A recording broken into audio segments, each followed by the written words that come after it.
ভিডিওটি দেখার আগে সবার কাছে ছোট্ট একটা রিকোয়েস্ট করতে চাই, প্লিজ প্লিজ প্লিজ যারা ভিডিওটি দেখবেন সবাই একটা করে সাবস্ক্রাইব করে দেবেন।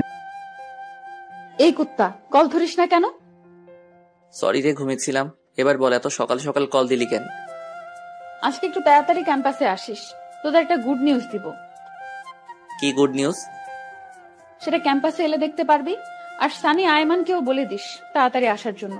আমি ফারিয়াকে বলে দিচ্ছি। আচ্ছা ঠিক আছে, এখন ফোন রাখ, ফ্রেশ হব। ওকে।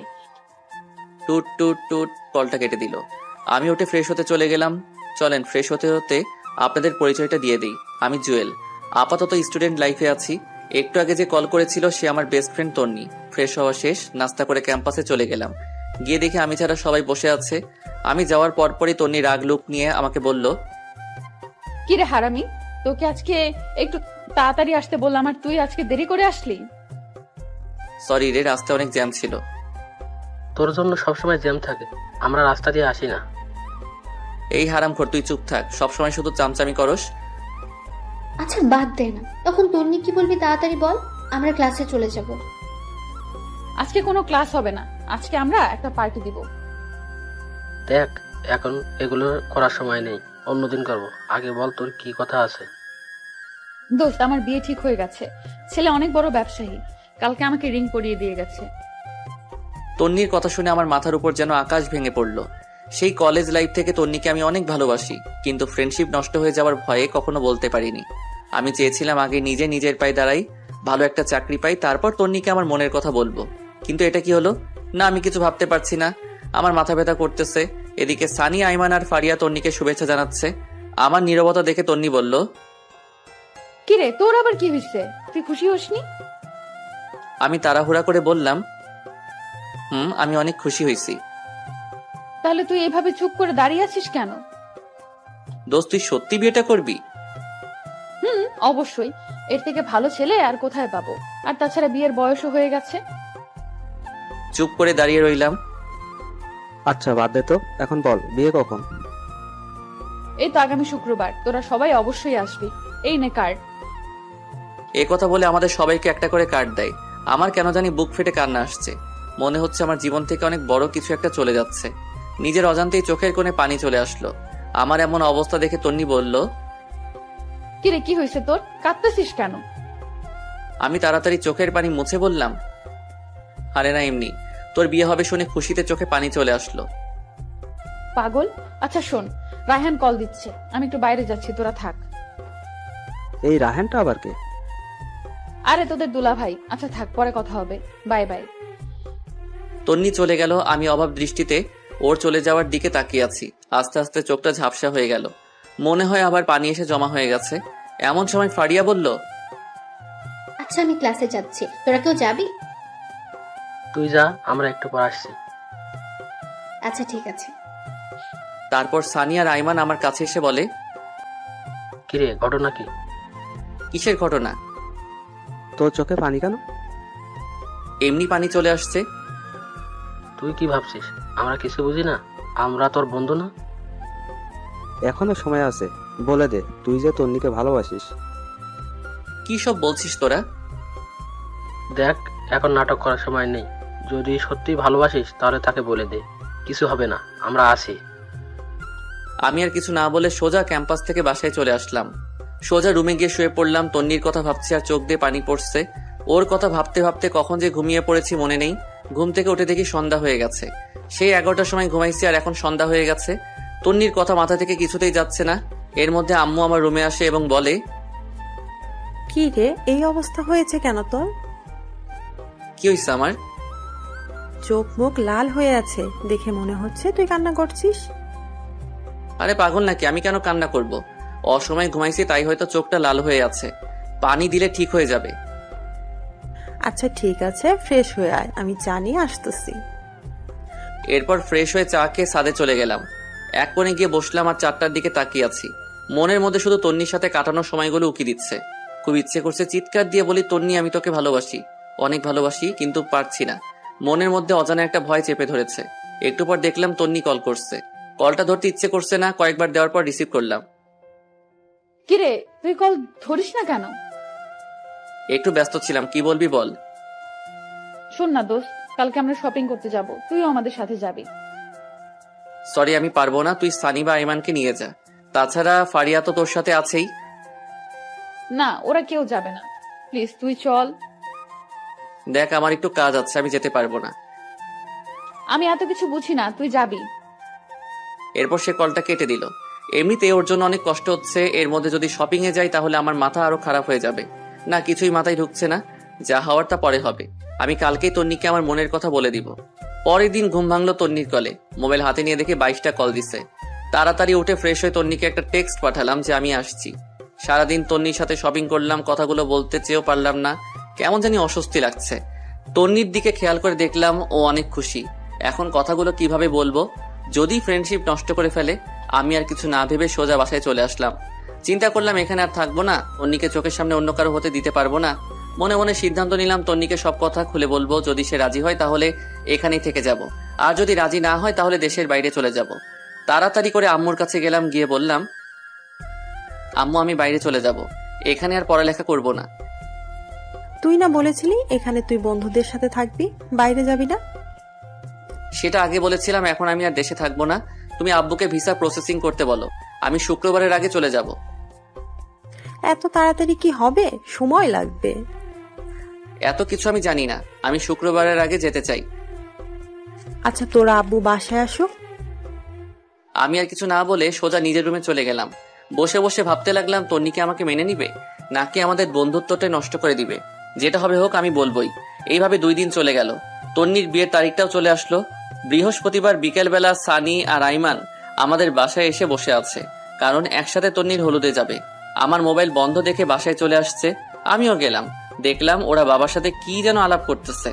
আমাকে দেখে সবাই চুপ হয়ে গেল।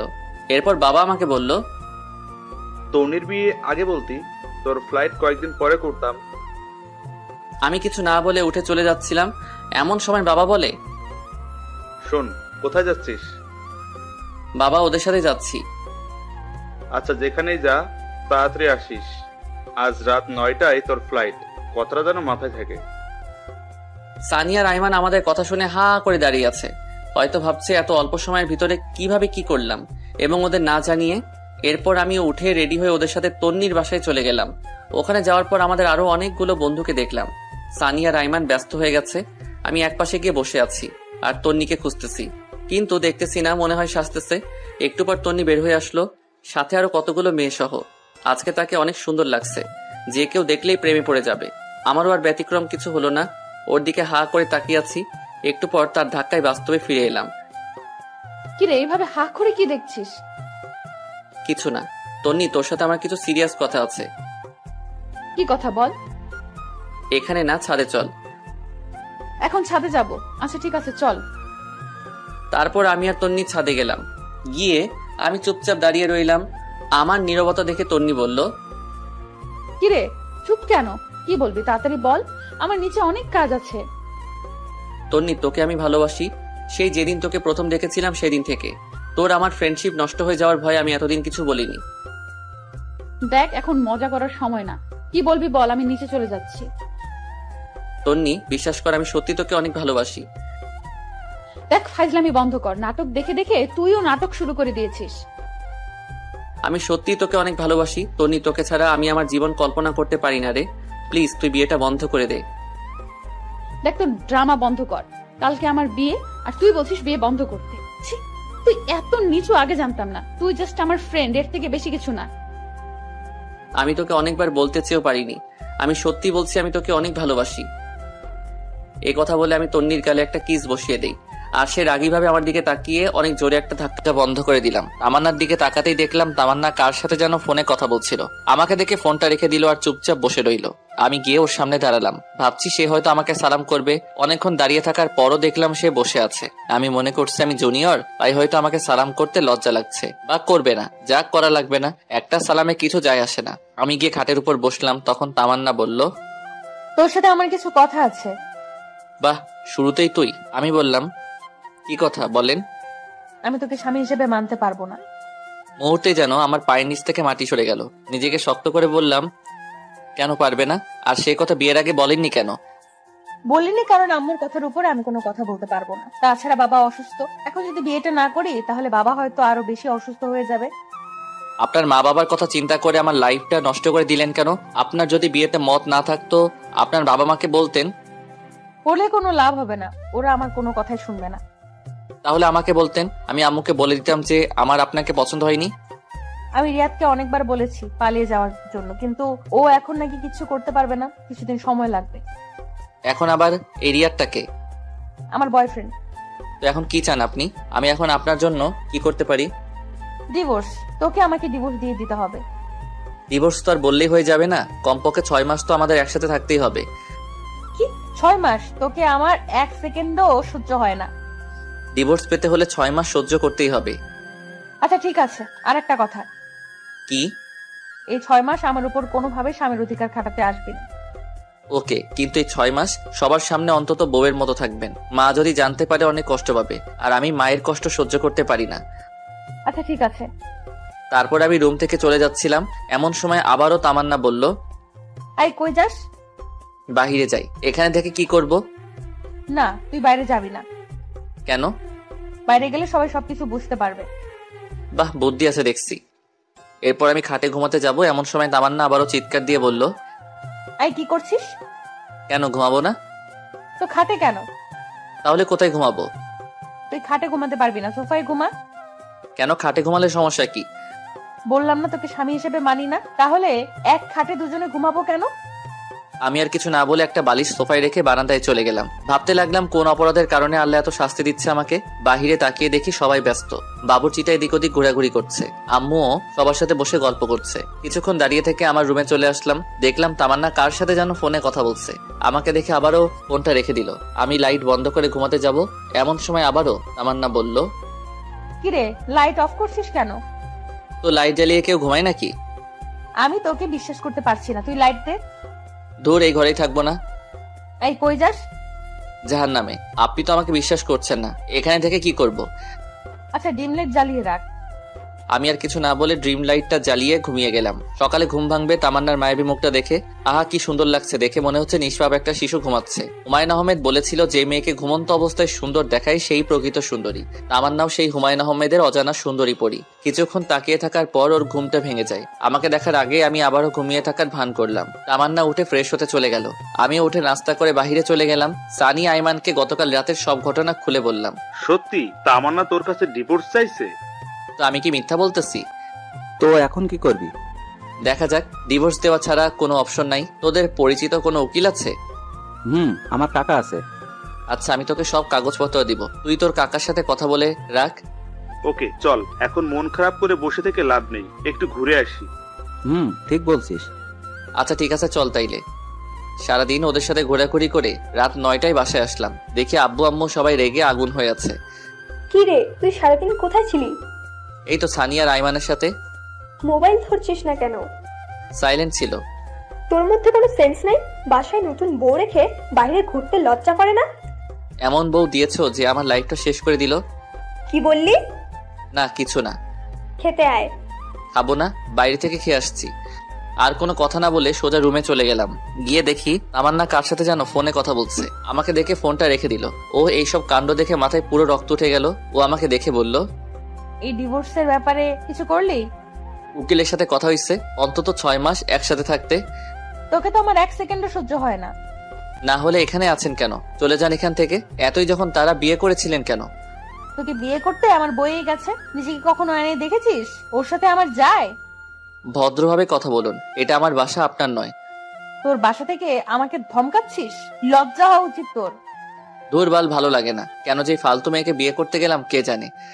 রুম থেকে বের হয়ে সোজা ছাদে গেলাম। ছাদে অনেকক্ষণ বসে থাকার পর রুমে চলে আসলাম। এখনো দেখছি তামান্না কার সাথে যেন ফোনে কথা বলছে। আমাকে দেখে আরো হেসে হেসে কথা বলতে লাগলো। কিছু না বলেই বালিশ নিয়ে সোজা সোফায় ঘুমিয়ে পড়লাম। সকালে ঘুম থেকে উঠে দেখি তামান্না বিছানায় নেই, হয়তো ওয়াশরুমে গেছে। মোবাইলটা টেবিলের উপর রাখা। আমি তাড়াতাড়ি উঠে মোবাইলটা হাতে নিলাম। বাহ, লক করা নাই তো। ফোনটা হাতে নিয়ে সাথে সাথে মেসেজগুলো দেখতে লাগলাম। মেসেজগুলো দেখে আমার মাথা পুরো খারাপ হয়ে গেল। আমি নাম্বারটা নিয়ে নিলাম।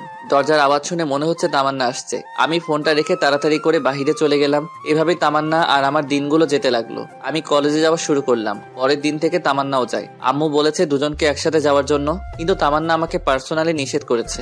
আর তাই দুজনে বাসা থেকে একসাথে বেরোলেও একসাথে কলেজে যাই না। সেদিন ক্লাস শেষ করে বাহিরে এসে দেখি তামান্না তার বন্ধুদের সাথে বসে আড্ডা দিচ্ছে আর অনেক হাসাহাসি করছে। আমার তো এসব দেখে রক্ত মাথায় উঠে গেল। আমি ওর কাছে গিয়ে বললাম, চলেন। কোথায় যাব? বাসায় যেতে হবে। তুই যা, আমি যাব না তোর সাথে। তুই করে বলাতে সবাই আমার দিকে হা করে তাকিয়ে আছে। আম্মু বলেছে আপনাকে সাথে নিয়ে বাসায় যেতে। ওই কুত্তা, তোকে না বলেছি আমার উপর স্বামীর অধিকার খাটাতে আসবি না? যা তুই তোর মাকে নিয়ে। মাকে নিয়ে একদম বাজে কথা বলবেন না। বললে কি করবি? আপনি বাসায় চলুন। তাই বলে আমি ওর হাতটা ধরে টেনে বাসায় নিয়ে আসতে চাই না। এমন সময় ঠাস করে আমার গালে একটা চড় বসিয়ে দিল। তোর সাহস কি করে হয় আমার হাত ধরার, বেয়াদব কোথাকার! এটা বলে তামান্না উঠে সেখান থেকে চলে গেল। আমি গালে হাত দিয়ে দাঁড়িয়ে রইলাম। পুরো ক্যাম্পাসের ছেলে মেয়ে সবাই আমার দিকে হা করে তাকিয়ে আছে। লজ্জায় মাথা কাটা গেল। আমি আর সেখানে দাঁড়িয়ে না থেকে পাশে একটা পার্কে এসে বসে রইলাম। এমন সময় তামান্না মোবাইল থেকে নেওয়া নাম্বারটার কথা মনে পড়লো। চিন্তা করলাম কল দেব, কিন্তু না, দিলাম না।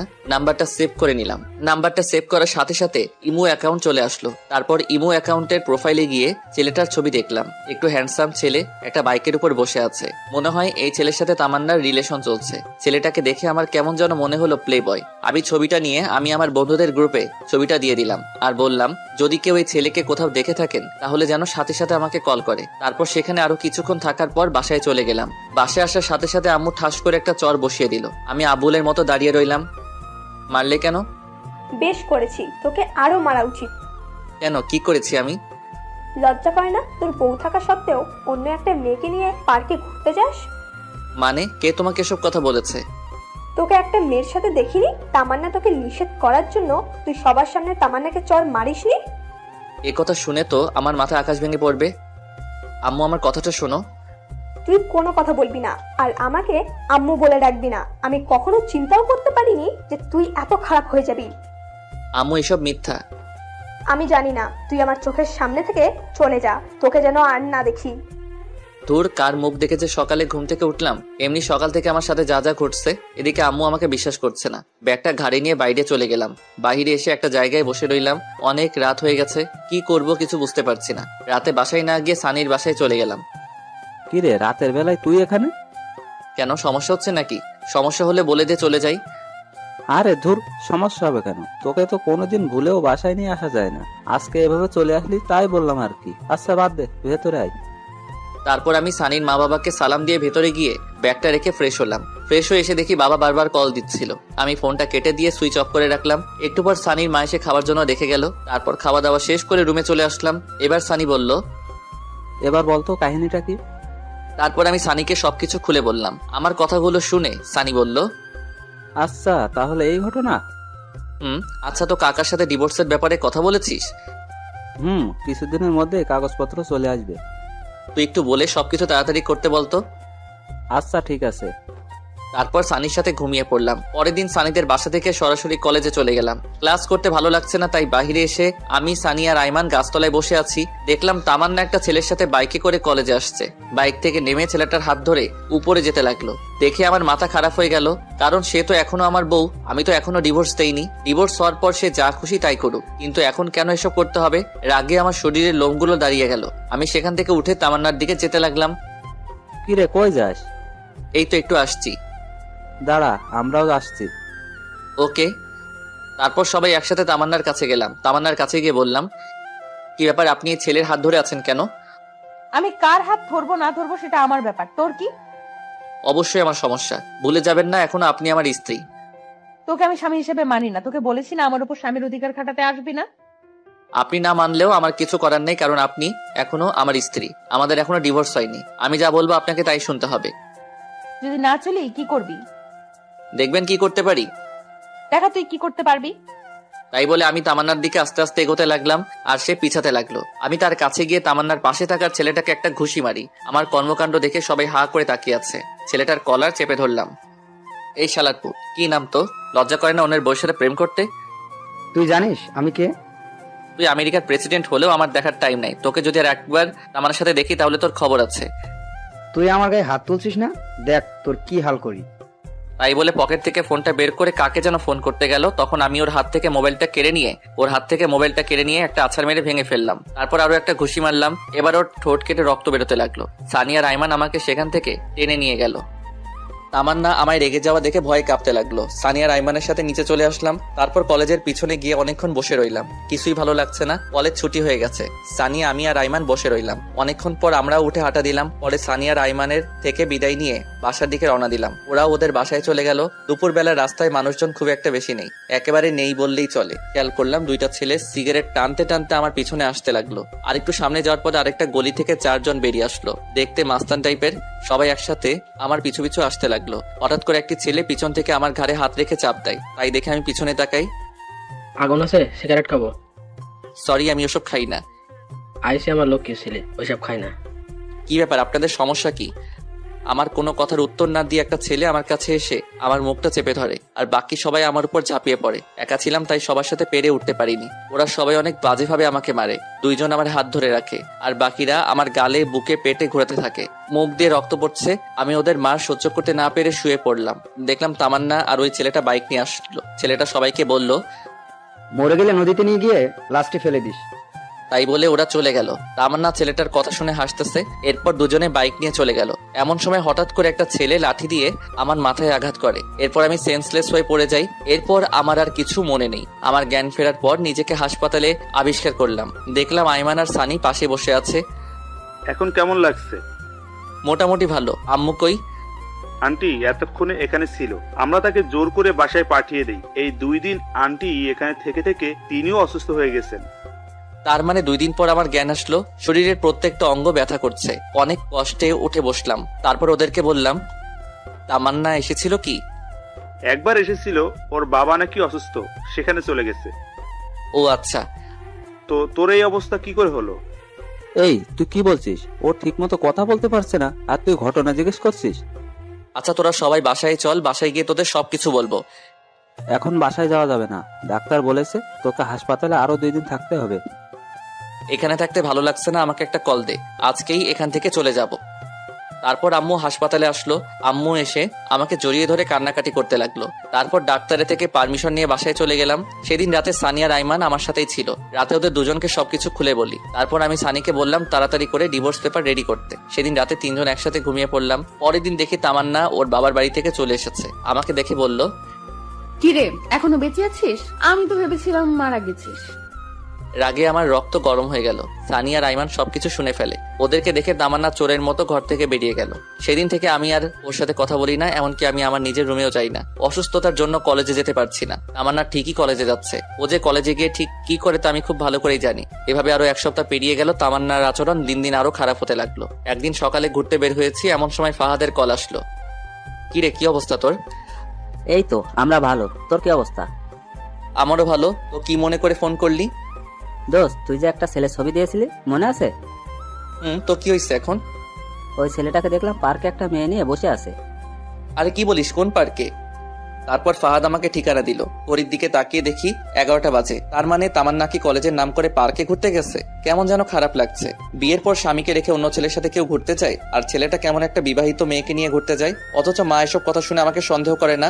না, এত কিছু ভেবে লাভ নাই, এখন চুপচাপ পার্কে যাই। তারপর ওদের দুজনের কিছু ছবি তুলে নিয়ে আম্মুকে দেখাতে হবে, তাহলে ডিভোর্সটা দিতে খুব সুবিধা হবে। তাড়াতাড়ি পার্কে গেলাম। ফাহাদ সেখানে দাঁড়িয়ে আছে। তারপর ফাহাদ ও আমি 2 জন পার্কের ভেতরে চলে গেলাম। দেখলাম সেই ছেলেটি যে লোক পাঠিয়ে আমাকে মেরেছিল আর তামান্না ও যার বাইকে ঘোরাঘুরি করে, ছেলেটা কি স্পষ্ট দেখা যাচ্ছে, কিন্তু তামান্নার মুখটা ঠিক বোঝা যাচ্ছে না। আমার পিছন থেকে দেখে কেন যেন মনে হচ্ছে এটা তামান্না নয়। উল্টো পথে গিয়ে দেখি আমার ধারণাই ঠিক, মেয়েটা তামান্না নয়। তার মানে ছেলেটা এরকম আরো অনেক মেয়ের সাথে প্রেমের অভিনয় করে। শালাকে দেখলেই মনে হয় একটা প্লে বয়। আর কিছু না ভেবে চুপচাপ পকেট থেকে ফোনটা বের করে ভিডিও করতে লাগলাম। আহা কি সুন্দর, দুজন দুজনকে জড়িয়ে ধরে আছে, হাতে হাত রেখে হাসাহাসি করছে। আমি ফাহাদকে বললাম, তুই ভিডিও করতে থাক, আর আমি যেটুকু ভিডিও করেছি সেটা তামান্নাকে হোয়াটসঅ্যাপ করে দেই। তাই বলে সাথে সাথে তামান্নাকে ভিডিওটা পাঠিয়ে দিলাম। তামান্না ভিডিওটা দেখে আমাকে বারবার কল দিতে লাগলো, কিন্তু আমি কলটা রিসিভ করছি না, বারবার কেটে দিচ্ছি। তারপর সে আমাকে একটা মেসেজ করলো জায়গাটা কোথায় জানার জন্য। তারপর আমি পার্কের ঠিকানাটা লিখে তামান্নাকে পাঠিয়ে দিলাম। আমি আর ফাহাদ সেখানে দাঁড়িয়ে রইলাম। 10 মিনিট পর দেখলাম তামান্না পার্কে চলে আসলো। আমি তামান্নাকে দেখে আমি আর ফাহাদ দুজনে গাছের আড়ালে লুকিয়ে গেলাম। দেখছি তামান্না ছেলেটাকে পাগলের মতো খুঁজতে লাগলো। তারপর অনেক খোঁজাখুঁজি শেষে ছেলেটাকে দেখতে পাই। ছেলেটাকে দেখে কোনো কথা না বলে সোজা ছেলেটার কাছে গিয়ে শার্টের কলার ধরে ওরে 2টা চর ছেলেটার গালে বসিয়ে দেয়। ছেলেটা সেটা দেখে তামান্নার দিকে রাগি চোখে তাকালো। এরপর তামান্না বলতে শুরু করলো, ছি, তোর লজ্জা করে না আমার সাথে রিলেশন চলাকালীন অন্য একটা মেয়ের সাথে কিভাবে ঢলাঢলি করতে? তুমি যা ভাবছো তা নয়, আমার কথাটা একবার শোনো। তোর কথা আর কি শুনবো? যা দেখার তা তো নিজের চোখেই দেখলাম। তামান্নার এসব কথা শুনে ছেলেটার পাশে থাকা মেয়েটিও অনেক রেগে গিয়ে ছেলেটাকে একটা চর মেরে সেখান থেকে চলে যায়। আমি আর ফাহাদ এসব দেখছি আর হাসছি। এবার ঠেলা সামলাও প্লে বয়। মেয়েটা চলে যাওয়ার পর ছেলেটা তামান্নার গালে একটা চর বসিয়ে দেয়। সাথে সাথে লাগে রক্ত আমার মাথায় উঠে গেল। ইচ্ছা করছে ছেলেটাকে এখানে মেরে পুঁতে ফেলি, কিন্তু না, তামান্নাও আমাকে অনেক কষ্ট দিয়েছে। আর তাই এবার সে বুঝুক ভালোবাসার মানুষ কষ্ট দিলে তা কেমন লাগে। বেশি আলকাপিরি দেখালে এমনটাই হয়। ছেলেটা তামান্নাকে বলতে লাগলো, ওই তুই আমাকে ফারিয়ার সামনে অপমান করলি কেন? বেশ করেছি। তুই আমার সাথে রিলেশনে থেকে অন্য একটা মেয়ের সাথে কি করছিস? হ্যাঁ, কি তোর রিলেশন? হা হা হা, তুই ভাবলি কি করে আমি তোর সাথে রিলেশন করছি? মানে আমি কোনোদিন তোর সাথে রিলেশন করিনি। তোর সাথে যা ছিল সেটা হচ্ছে টাইম পাস। আর তুই ভাবলি কি করে তোর মতো একটা মেয়েকে আমি আমার বউ বানাবো? কেন আমাকে বিয়ে করতে পারবে না কেন? যে মেয়ে বিয়ের পর স্বামীর সাথে খারাপ ব্যবহার করে, বাসায় স্বামী রেখে অন্য একটা ছেলের সাথে রিলেশন করে, তাকে বিয়ে করা আমার পক্ষে কোনোভাবেই সম্ভব না। প্রপোজ করার সময় মনে ছিল না? সবই মনে ছিল, কিন্তু আমি তো তোর সাথে রিলেশন করিনি। যা করেছি তা হচ্ছে টাইম পাস, টাকা নেওয়ার জন্য আর তোর শরীর ভোগ করার জন্য। টাকা তো অনেক আগেই খেয়েছি, কিন্তু তোর শরীরটা ভোগ করতে পারিনি। তাই এতদিন আমার নাটকটা চালিয়ে যেতে হলো। আমি বিয়ে করব ফারিয়াকে। ওর বাবার অনেক টাকা আছে। তোর বাবার কি আছে? এটা শুনে তামান্না ছেলেটাকে আর একটা চর মারে। তারপর কান্না করতে করতে বলছে, তোর মতো বাটপার আমি আমার জীবনেও দেখিনি। আমি শুধুমাত্র তোর জন্য শিহাবকে অনেক কষ্ট দিয়েছি, কিন্তু আর না। আজকে থেকে আমাদের সম্পর্ক এখানেই শেষ। আর কোনো দিন আমার সামনে আসবি না। এটা বলে তামান্না কাঁদতে কাঁদতে বাসায় চলে যায়। আর এদিকে ছেলেটা গালে হাত দিয়ে আবুলের মতো দাঁড়িয়ে আছে। তামান্না কথা ভেবে খুব খারাপ লাগছে। বেচারি খুব ভালোবাসতো ছেলেটাকে। আবার আমার অনেক ভালো লাগছিল যে ফকির নিয়ে আমার সাথে অনেক বাজে ব্যবহার করেছে। এবার ঠেলা বোঝ, আর কিছুদিন অপেক্ষা কর, আমিও তোকে ডিভোর্স দিয়ে দিব। তখন বুঝবি এই শিহাব তোর জীবনে কতটা গুরুত্বপূর্ণ ছিল। যাই হোক, আমি ফাহাদকে ধন্যবাদ দিলাম, কারণ সে আজকে খবরটা না দিলে ছেলেটা হয়তো তামান্নার সাথে ফিজিক্যাল রিলেশন করতো। আল্লাহ বাঁচাইছে। আল্লাহ যা করে ভালোর জন্যই করে। তারপর পকেট থেকে ফোনটা বের করে আমার বন্ধুদের সবাইকে একটা মেসেজ ফরওয়ার্ড করলাম, দুপুরে সবাই রেস্টুরেন্টে আসিস, আমি আজকে ট্রিট দিব। মেসেজটা পেয়ে সবাই লেজ উঠিয়ে রেস্টুরেন্টে তাড়াতাড়ি চলে আসলো। এরপর সবাই মিলে খাওয়া দাওয়া করলাম। আইমান আমাকে জিজ্ঞাসা করলো, হঠাৎ এমন ট্রিট দিচ্ছিস কেন? তারপর আমি সবাইকে সব ঘটনা খুলে বললাম। সবাই ঘটনা শুনে অনেক খুশি হলো। এরপর আমি সানিকে বললাম ডিভোর্স পেপার রেডি হতে আর কতদিন সময় লাগবে। সানি আমাকে বলল আর কিছুদিন সময় লাগবে। বিকেলে আর বাসায় গেলাম না, সবার সাথে বসে আড্ডা দিলাম। রাতে বাসায় ফিরলাম। সারাদিন বাসায় যাইনি, তাই বাসায় যেতেই আম্মু আমাকে বলল, কি রে, সারাদিন কই ছিলি? এই তো বন্ধুদের সাথে। এই অসুস্থ শরীর নিয়ে বন্ধুদের সাথে কি? এমনি বাসায় ভালো লাগছিল না তাই। এই, তোর তামান্নার সাথে কিছু হয়েছে নাকি? কই না তো। সে দুপুরে কলেজ থেকে আসার পর থেকে রুমের মধ্যে একা একা শুয়ে আছে। খেতে বললাম, খাবার খাচ্ছে না, রুম থেকে বেরও হচ্ছে না। আমি কিছু জানি না, যদিও সবটা জানি, কিন্তু আম্মুকে বললাম না। দেখ তো বাবা, মেয়েটা কিচ্ছু খাচ্ছে না, এমন করলে তো শরীর খারাপ করবে। নিজের ছেলেকে না খেয়ে আছে সেদিকে খেয়াল নেই। আচ্ছা, দেখছি কি করা যায়। হ্যাঁ, যা ডেকে নিয়ে আয়, আমি তোদের দুজনের জন্য খাবার রেডি করছি। তারপর আমি রুমে চলে গেলাম। রুমে গিয়ে দেখলাম তামান্না উল্টো হয়ে শুয়ে আছে। আমাকে দেখে উঠে বসে পড়লো। আমি কিছু না বলে ওয়াশরুমে চলে গেলাম। তারপর ফ্রেশ হয়ে এসে তামান্নাকে বললাম, আম্মু খাবার জন্য ডাকছে, খেতে চলেন। আমার খেতে ইচ্ছে করছে না, তুমি খাও। আমি তো পুরাই অবাক হয়ে গেলাম। যে মেয়ে আমাকে তুই ছাড়া কোনোদিন কথা বলেনি, আজকে সেই মেয়ে আমাকে তুমি করে বলছে। খাবেন না কেন? আম্মু বলল দুপুরেও তো কিছু খাননি, আপনার গালে এসব কিসের? ওসব কিছু না, মশা মারতে গিয়ে দাগ পড়েছে। তাড়াতাড়ি খেতে চলেন, সবাই বসে আছে। বললাম তো আমি খাবো না, তুমি যাও। কি আর করা, আমি খেতে চলে গেলাম। আমাকে একা দেখে মা বলল, কি রে, আসলো না খেতে? ও নাকি খাবে না, অসুস্থ। ও আল্লাহ, বলিস কি? ডাক্তারকে খবর দে তাড়াতাড়ি। আরে আম্মু এত চিন্তা করে না তো, এমন কিছু না, এমনি একটু অসুস্থ, ঠিক হয়ে যাবে।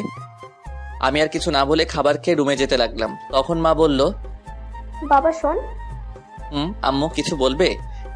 আমি বলছিলাম কি খাবারটা রুমে নিয়ে যা, ওর খিদে লাগলে খেয়ে নেবে। প্লিজ বাবা, খাবারটা রুমে নিয়ে যা। কি আর করার, নিজের অনিচ্ছা সত্ত্বেও খাবারটা রুমে নিয়ে যেতে হলো। তারপর খাবারগুলো টেবিলের উপর রাখলাম আর তামান্নাকে বললাম, ভাত নিয়ে আসছি, খেয়ে নিন, না হলে শরীর খারাপ করবে। আর কিছু না বলে একটা বালিশ নিয়ে সোফায় ঘুমিয়ে পড়লাম। তামান্না কিছু একটা বলতে গিয়েও বললো না। রাতে কিছু একটা শব্দ শুনে ঘুমটা ভেঙে গেল। তাকিয়ে দেখি তামান্না পাগলের মতো খাবারগুলো খাচ্ছে। আমি মুচকি মুচকি হাসছি আর মনে মনে বলছি, গরিবের কথা বাসি হলেও মিষ্টি হয়। আমি না দেখার ভান করে শুয়ে আছি। তামান্না একবার খাবার খাচ্ছে আর একবার আমার দিকে তাকাচ্ছে। তারপর আমি ঘুমিয়ে পড়লাম। সকালে ঘুম থেকে উঠে তো আমি অবাক, কারণ সকালবেলা ঘুম থেকে উঠে দেখি তামান্না ওর কম্বলটা আমার গায়ে পেঁচিয়ে কোথায় যেন গেছে। উঠে ফ্রেশ হয়ে নিলাম। তারপর খাবার টেবিলে গিয়ে তো আমি আরো অবাক, কারণ আজ খাবার টেবিলে আমার সব ফেভারিট আইটেমগুলো সাজিয়ে রাখা হয়েছে। ঘটনা কি, আজ তো কোনো বিশেষ দিন না। তারপর আমি আম্মুকে জিজ্ঞেস করলাম, আজকে এত সব রান্না কেন? তামান্না নিজের হাতে আজ সব রান্না করেছে, শুধুমাত্র তোর জন্য। এ কথা শুনে আমি একটু চমকে গেলাম। আসলে মেয়েদের মন বোঝা একদমই সহজ বিষয় না। এরা কখন কি করে নিজেরাও জানে না। কিছু না বলে খেয়ে নিলাম। খাওয়া শেষ করে বাহিরে চলে গেলাম। আজ বন্ধুদের সাথে আড্ডা দেওয়ার জন্য যাচ্ছে না, একটা চাকরির জন্য ইন্টারভিউ দিতে যাচ্ছি। বসে বসে তো অনেক খেলাম, এবার একটু ফ্যামিলির পাশে দাঁড়াই। ইন্টারভিউ দিয়ে বন্ধুদের সাথে একটু আড্ডা দিয়ে রাতে বাসায় আসলাম। তারপর সবাই একসাথে ডিনার করলাম। এরপর আমি রুমে গিয়ে বসে বসে একা একা মোবাইল চালাচ্ছি। এমন সময় তামান্না আসলো। আমি উঠে ছাদে চলে গেলাম। ছাদে বসে বসে কিছুক্ষণ গান শুনলাম। তারপর রুমে এসে দেখি তামান্না এখনো বসে আছে। কি ব্যাপার, আপনি এখনো ঘুমাননি? একটু পরে ঘুমাবো, তোমাকে একটা কথা বলবো তো তাই। বলেন। আমাকে আর আপনি করে বলতে হবে না। তো কি বলবো? এখন থেকে তুমি করে বলবে। No thanks.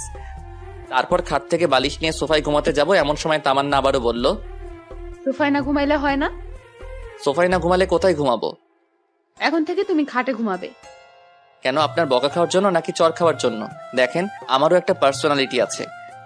শুনো শিহাব, এতদিন যা কিছু করেছি তার জন্য সরি।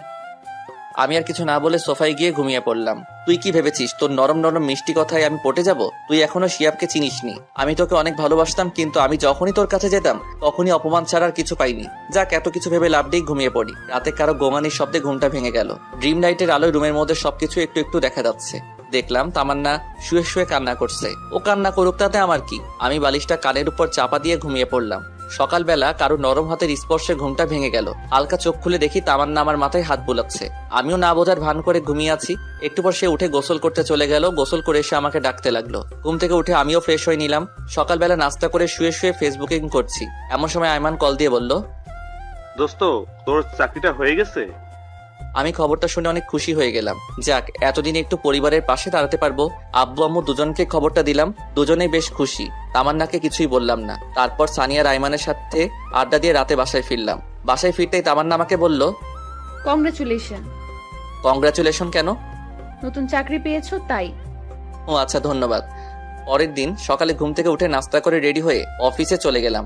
আজ অফিসের প্রথম দিন, অনেক ভালো লাগলো। অফিসের কলিগের সাথে পরিচিত হলাম, বসের সাথে পরিচিত হলাম। এক কথায় দিনটা অনেক ভালো কাটলো। এইভাবে আরো 10টি দিন কেটে গেল। তামান্না বারবার আমার কাছে আসতে চাই, আমার সাথে কথা বলতে চাই, কিন্তু আমি ওর সাথে কথা বলি না, কারণ অতীতের কথাগুলো আমি এখনো ভুলি নাই। তামান্নার জন্য আমি এতদিন কলেজে যাই নাই বললেই চলে। সেদিন কলেজে সবার সামনে অপমান করার পর থেকে আর কলেজে যাই না, শুধু পরীক্ষাটা দিয়ে চলে আসি। পরের দিন অফিসে যাচ্ছি, এমন সময় আম্মু এসে বলল, কি রে, অফিসে যাচ্ছিস? কিছু বলবে? হ্যাঁ, বলছিলাম কি, তামান্নার মা ফোন করেছিল, সে নাকি একটু অসুস্থ, তাই তামান্নাকে ওর মা যেতে বলেছে। তো যাক না, আমি কি বারণ করেছি? না মানে, আমি বলছিলাম কি, তুই যদি দিয়ে আসতি তাহলে খুব ভালো হতো। আমি কিভাবে দিয়ে আসবো? অফিসে দেরি হয়ে যাবে তো। হবে না, তামান্না রেডি আছে। প্লিজ বাবা, তুই একটু ওকে নামিয়ে দিয়ে যা। কি আর করার, অনিচ্ছা সত্ত্বেও আম্মুর কথা শুনে তামান্নাকে নিয়ে বেরিয়ে পড়লাম। একটা সিএনজি নিলাম। তামান্না আর আমি পাশাপাশি বসে আছি, কিন্তু কেউ কারোর সাথে কোনো কথা বলছি না। তামান্নার মুখ দেখে বুঝতে পারছি সে কিছু বলতে চাই, কিন্তু বলতে পারছে না। তাই দেখে আমি বললাম, কিছু বলবেন কি? তোমার অফিস কখন শেষ হবে? 4টায়, কাজের চাপ থাকলে দেরি হতে পারে। আচ্ছা, একটা কথা বলি। জি বলেন। তোমার অফিসে কি মেয়ে কলিগ আছে? হ্যাঁ, 5 জন আছে। 2 জন আমার পাশেই বসে। ও আচ্ছা। কথা বলতে বলতে তামান্না তো বাসার সামনে চলে আসলাম। তামান্নাকে তামান্নাদের বাড়িতে নামিয়ে দিয়ে আসতে যাব, এমন সময়, বাসায় আসবে না?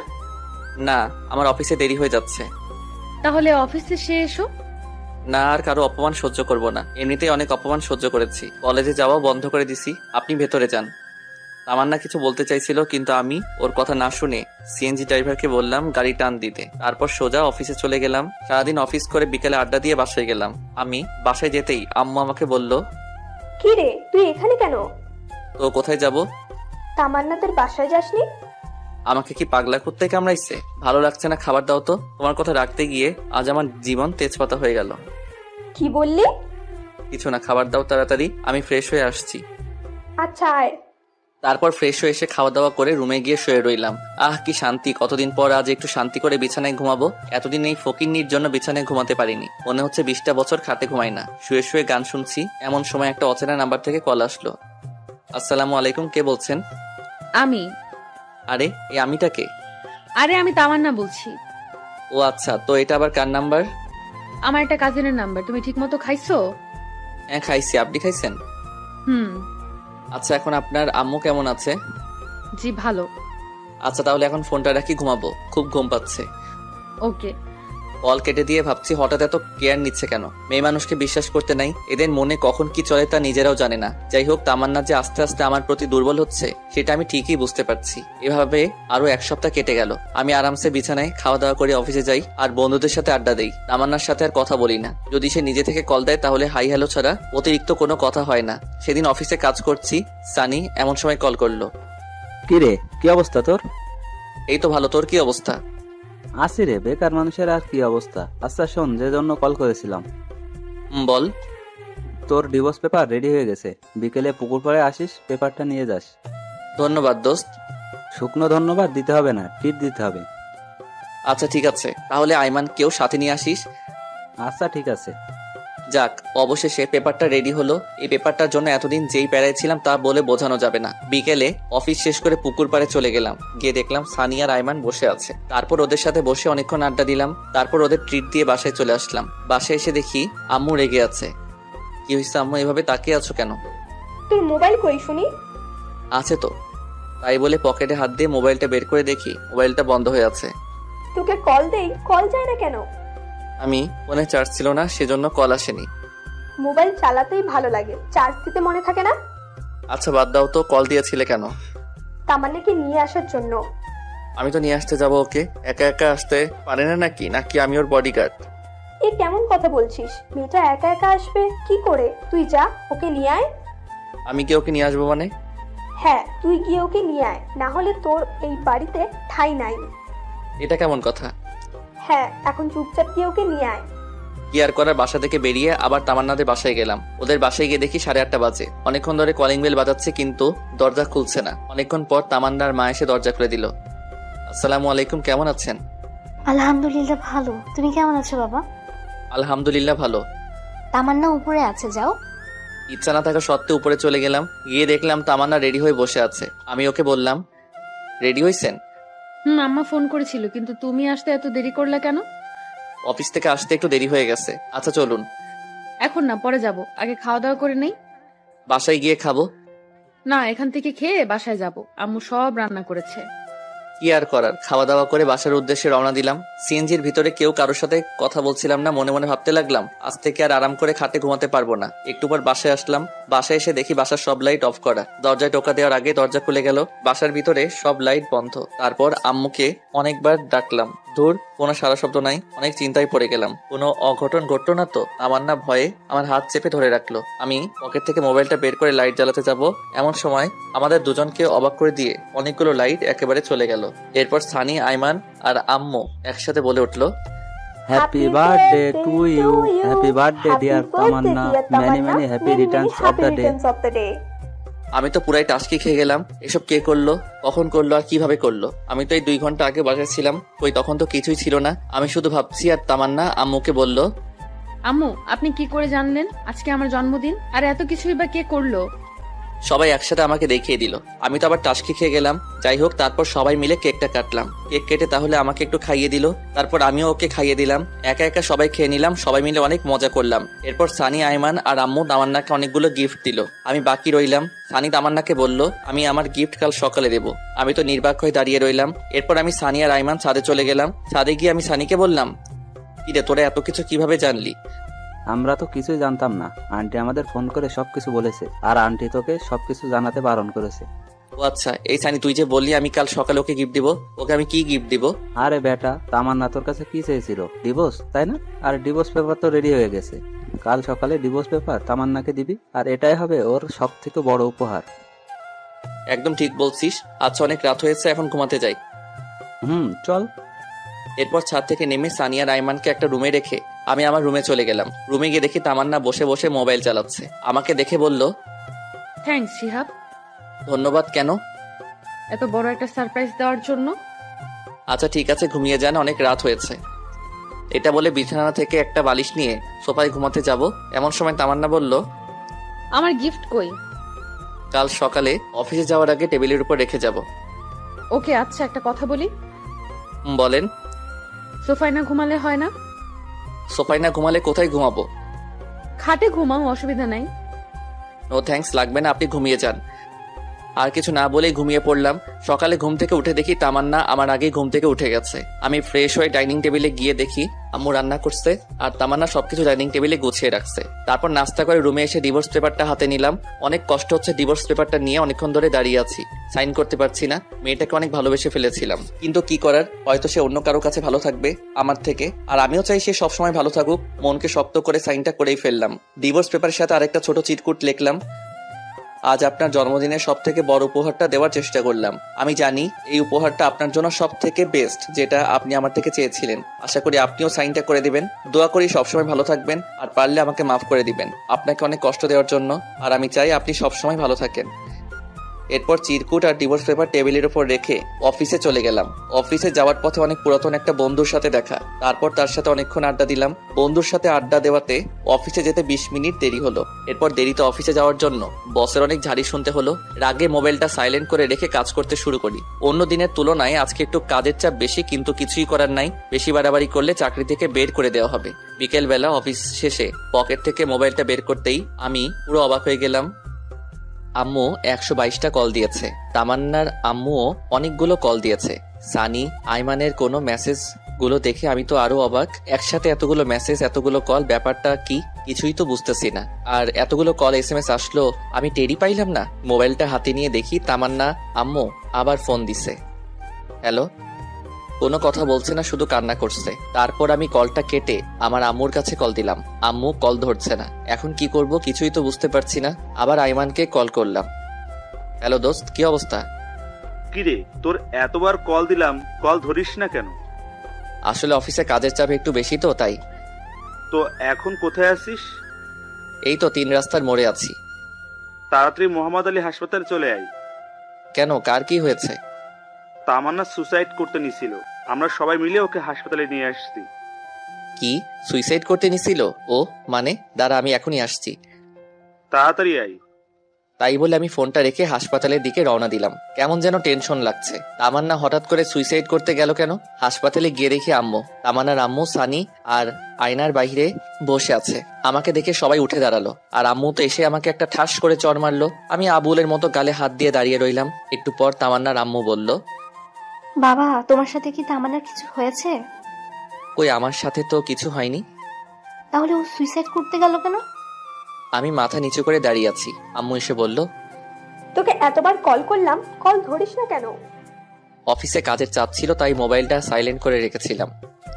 লাগবে না তোর চাকরি করা। আজকের পর থেকে তুই আর চাকরি করতে যাবি না। আর তুই আমাকে মিথ্যে বলছিস কেন? আমি কি মিথ্যা বলছি? তামান্না এতদিন তোর সাথে যা যা করেছে আমাকে জানাসনি কেন? তোমাকে এসব কে বলেছে?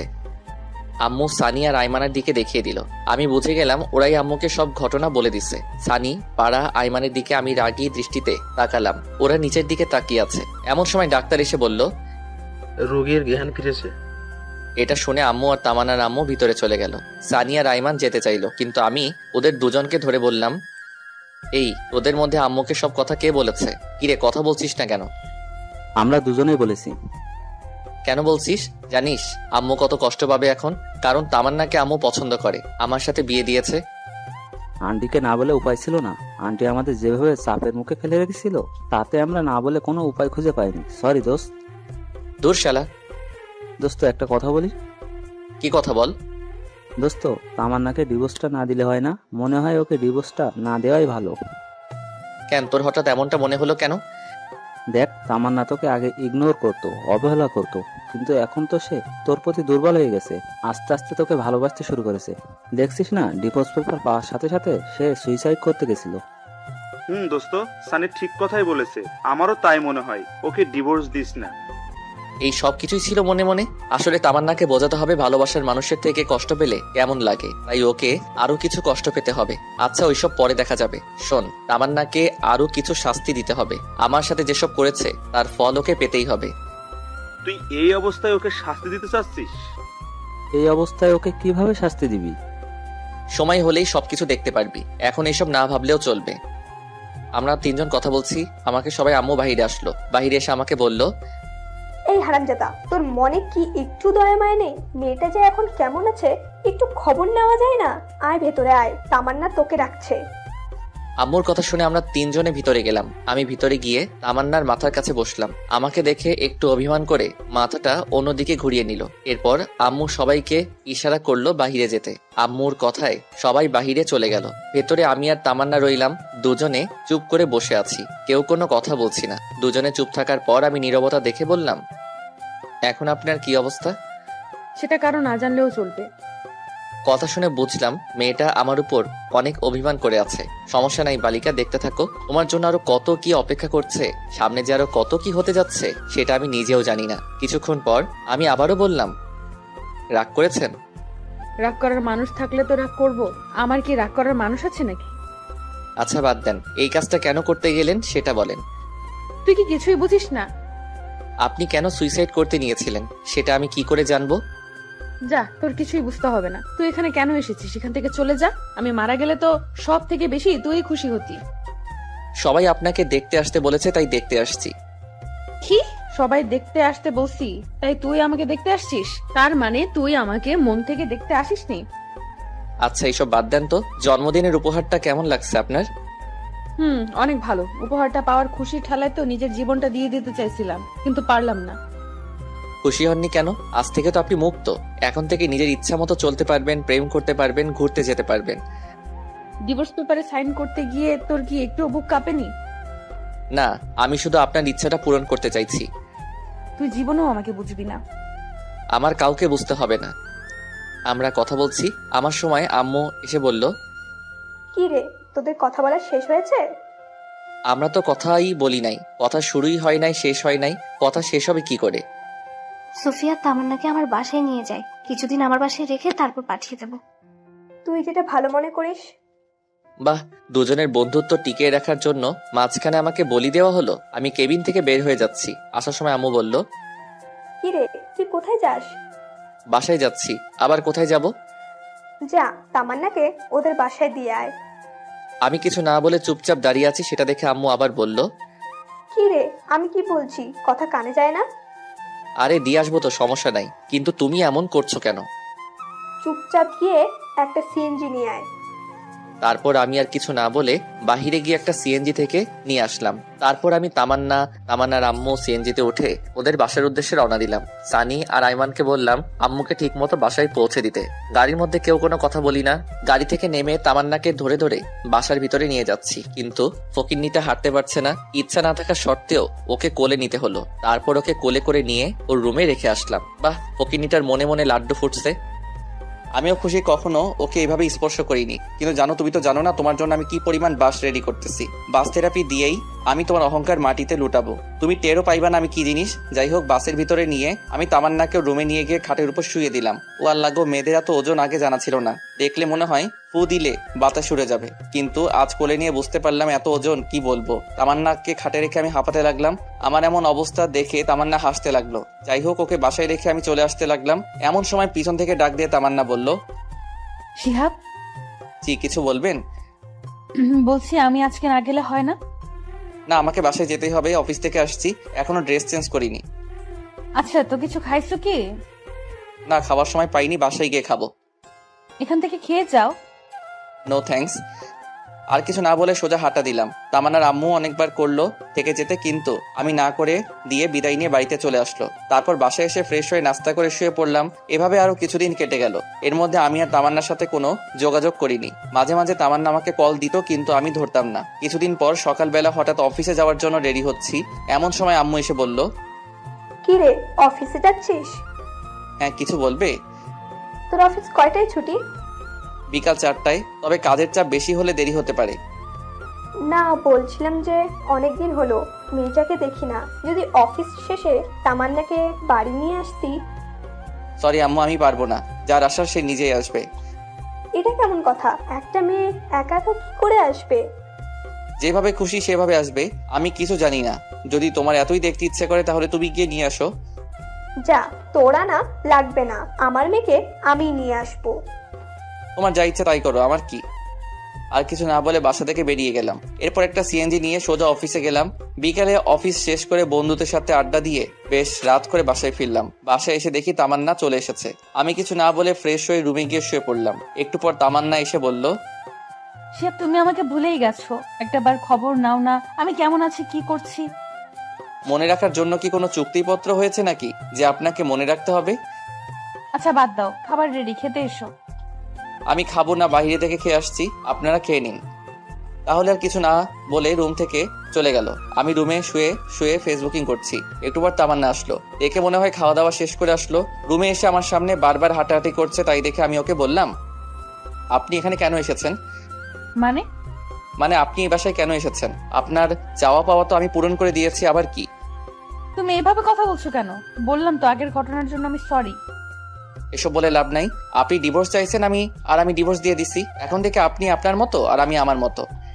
আমি এসব মানি না। আমি আম্মুকে ছাড়া থাকতে পারবো না। আম্মু যেদিন নিজে আমাকে বাড়ি থেকে বের করে দিবে আমি সেদিন চলে যাব। আমি আর কিছু না বলে শুয়ে শুয়ে মোবাইল চালাচ্ছি। একটু পর তামান্না এসে বিছানায় উঠতে লাগলো। আমি তা দেখে ওকে বললাম, এই কি করছেন আপনি? কেন, ঘুমাবো না নাকি? ঘুমাবেন ঠিক আছে, কিন্তু খাটে কি? আপনি মনে হয় ভুলে গেছেন এটা আমার রুম, আমার খাট, তাই আপনি আমার খাটে ঘুমাতে পারবেন না। তো কোথায় ঘুমাবো? যেখানে খুশি ঘুমাও, কিন্তু বিছানায় ঘুমাতে পারবেন না। তাহলে আমি একটা বালিশ তামান্নার হাতে দিলাম। তামান্না বালিশটা নিয়ে সোফায় গিয়ে শুয়ে পড়লো। এখন দেখো কেমন লাগে সোফায় ঘুমাতে। আমাকে অনেক জ্বালাইছো, এখন তুমি একটু ফল ভোগ করো। আমি আর কিছু না বলে পাশ কাটিয়ে শুয়ে পড়লাম। মাঝরাতে কিছু একটা শব্দে ঘুমটা ভেঙে গেল। ঘুম ভাঙতেই তাকিয়ে দেখি তামান্না নাক টেনে কান্না করছে। তাই নাকি? আমি বললাম, এ আপনার সমস্যা কি? এসব ন্যাকা কান্না মানে কি? তোমার এত কিছু জানতে হবে না। আমার জানার কোনো প্রয়োজন নাই। আপনি অন্য কোথাও গিয়ে কাঁদেন, এখানে না। সকালে আমার অফিস আসছে, ঘুমাতে হবে। আমার ঘুমে ডিস্টার্ব হচ্ছে। আমি বারণ করে পরে তামান্না কান্না করেই যাচ্ছে। আর একবার ন্যাকা কান্না করলে কিন্তু একটা লাথি দিয়ে সোফা থেকে ফেলে দেব। যত সব আজাইরা। তামান্না আর কিছু না বলে ওয়াশরুমের দিকে চলে গেল। আমিও মনে মনে বলছি, এবার ঠেলা সামলাও জানো, আমিও অনেক কষ্ট পাইছি তোমার আচরণে। এখন দেখো কষ্ট পাইতে কেমন লাগে। এসব ভাবতে ভাবতে কখন যে ঘুমিয়ে গেছি মনে নেই। সকালে ঘুম থেকে উঠে দেখি তামান্না আমার আগে ঘুম থেকে উঠে গেছে। তারপর আমি ঘুম থেকে উঠে ফ্রেশ হয়ে নাস্তা করে অফিসে চলে গেলাম। অফিস শেষে সানিয়া আর আইমানকে কল করে পুকুর পাড়ে আসতে বললাম। আমি পুকুর পাড়ে এসে দেখি আমার আগেই ওরা এসে বসে আছে। কিরে, কি অবস্থা তোদের? বেকার মানুষের আবার অবস্থা। আমরা তো আর তোর মতো টাকা ইনকাম করতে পারছি না, বাপের টাকায় বসে বসে খাচ্ছি। আচ্ছা বাদ দে, চল ওই পাশে গিয়ে বসি। চল। তারপর ওই পাশে গিয়ে বসে কথা বলতে লাগলাম। কি রে তামান্না, কি খবর এখন? ভালোই। যাক, ভালো হলেই ভালো। কিন্তু দোস্ত, আমি একটা বিষয় কিছুতেই বুঝতে পারছি না।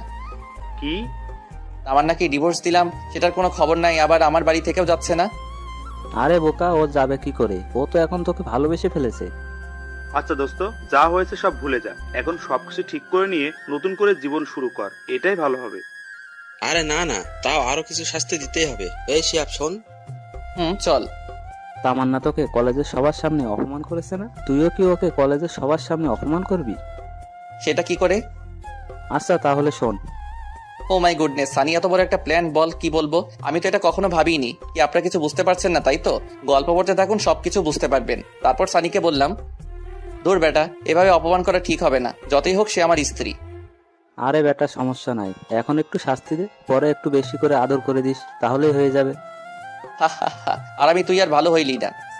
আচ্ছা, কি কলেজে যাবি নাকি অফিসে যাবি, কোনটা? দুটোই, অফিসও করব আবার কলেজও করব।